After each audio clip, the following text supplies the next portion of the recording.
As I said, I received some emails from students, and they did happen to be students from the senior school, but just sharing some anecdotes and experiences from their lives. And I selected these ones because they were on the theme of kindness, which we talk about at QMS, but we want to, obviously we're hoping that then comes through into actions. So here are a few. This is from a boarding student, by the way. Dear Mr. Monroe, I hope you're doing well. I'm writing to you because something happened yesterday, and I really need to let you hear about it. I know you lived in a boarding house since you were knee-high to a grasshopper, so you'll understand where I'm coming from. Imagine this. You come back to your room, you open your door, and it looks as though 1,000 pieces of clothing had been packed together very carefully, surrounding an explosive device, which at some stage over the course of an afternoon had been detonated. The clothes are everywhere. I've heard the expression floordrobe before, but I didn't get it until then. Anyway, I was experiencing this every day since I arrived in early September, and while I like my roommate as a person, he keeps detonating these clothing bombs and occasionally leaving dodgy, half-eaten pizza crusts lying around. And it's really bugging me and grossing me out because I'm like having to step over his thoughtlessness and lack of care. Full disclosure, I've briefly considered strangling him. But that's no way to solve this sort of issue. I mean, it makes no sense and is illogical to cripple the very person I need to tidy their stuff up. I mean, you were a boarding student once. Did you ever have these sorts of feelings? Of course you did. Very presumptuous. But guess what happened the other day? He lost the detonator, or someone rewired his brain, or he got the look from Mr. Jones, because I opened my door and the room was tidy. I thought I had stepped into an Instagram propaganda post for the best boarding houses in Canada. It was a sensory massage, and all apprehension and stress left my body as if a demon had been exorcised. I removed my shoes instantly so that I could cherish the carpet tiles beneath my feet. And I could go on, but the point I wanted to make was that I deeply appreciated the thoughtful and kind response from my roommate. I've been giving them feedback, but they would always just grunt back at me, which we know is just the hormones talking.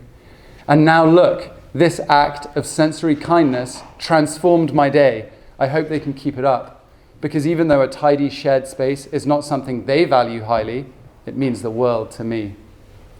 I know you care about the culture of kindness here, Mr. Monroe, so I share this anecdote to keep you abreast of something kind that happened recently and how significant it was for me. Isn't that lovely? Lovely email. Okay, here's another one. Dear Mr. Monroe, firstly, I'd like to say that I think you're an absolute legend. Now, well, anyway, I see some of the skepticism out there on your faces, and I must admit I shared your response, not because I challenged the claim per se, but because I'm thinking, what does this person want? What's their agenda? I'm writing to share something about outdoor ed. While I enjoy manual labour as much as the next QMSer, Servite, Fortiter and all that, I'm a bit of a weakling. If I were a type of wood, I'd be balsa. When playing hide and seek, I never had to hide. I just sort of turn side on. Anyway, suffice to say that heaving a canoe around is not exactly playing to my strengths. And after a long paddle and a period of restricted fueling, some of the grade 8s know what I'm talking about, I was battling away on the beachhead with a fiberglass beast when one of my group members came over to me and asked if they could help. I let their hands replace mine, and the ache in my back was replaced by the warm gooiness of admiration. I know that you and Hercules would have a decent arm wrestle, Mr. Monroe, so perhaps you can't appreciate what I'm trying to share. But when someone realizes that you need a hand with something physical and weighs in without making you feel pathetic, it sort of brightens up your day and shines a much needed light on the ever-contentious claim that people are more selfish now than ever. I refute that and see many ways that people are hopping in and helping with acts of kindness like this one. Thanks for listening, and see you in chapel. Sorry, these are all anonymous. I shouldn't be giving any indication of where they've come from. Okay, third one. This is probably not the way you want to start an email if you're going to write one to me, but here goes. Hey, Mr. Monroe. Sup? Hey, so next year, when you get to make all sorts, I think this has been written recently, obviously, it was just after the announcement. Next year, when you get to make all sorts of important calls, can we get some ice cream after lunches and stuff? You know what I'm saying? Also, remember that time when Mr. Robertson dressed up as a Scottish warrior for Halloween? Any chance he can do that again, and we can set up a battle scene where he pulls out his where there are loads of invading zombies come nibbling at the bottom of his kilt, and he pulls out his massive sword and starts hacking away, sending them back to think again in another world? Obviously, we won't use real people for the zombies, but I'm just saying it would be a totally cool image. I'm thinking green zombies. I'm thinking green. Just let that marinade. Anyway, I wasn't really writing to talk about Halloween or Mr. Robertson's kilt. I was writing to say that teenagers are totally unpredictable. I'm not sure if this comes as news to you. Probably not. You were one and stuff. Anyway, my point is that I'm one of those people that's kind of peripheral. I'm not sure if you know much about atoms, but I remember there are these things called electrons, and they orbit the nucleus. Well, I'm kind of like that socially. I can never really get near the nucleus. I just sort of circulate, never really getting into the center of anything. It's not that I need to be a big deal. I don't need my bedroom to smell of leather-bound books or rich mahogany. I just like a taste of what it's like to be part of a group and seen as a little more valued. Some days, I'm not sure if people really notice me at all, even though I make super obvious comments and try to get involved. It never really takes hold. Well, something happened yesterday. I was going full-blown electron mode, circulating like water down the plug hole of a bath. And someone glanced over their shoulder and did a double take. I sort of gave them one of these and said, "Sup?" Whatever it was, seemed to work.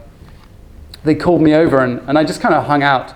It wasn't as if I took on the role of a talk show host, engaging the masses in high-level, socially dynamic vibes, but I was included. They included me. I peeled back the electron goggles and peered inside the nucleus. It was so cool and made my morning. I don't think I even said anything, but just to get involved in a small way was pretty special.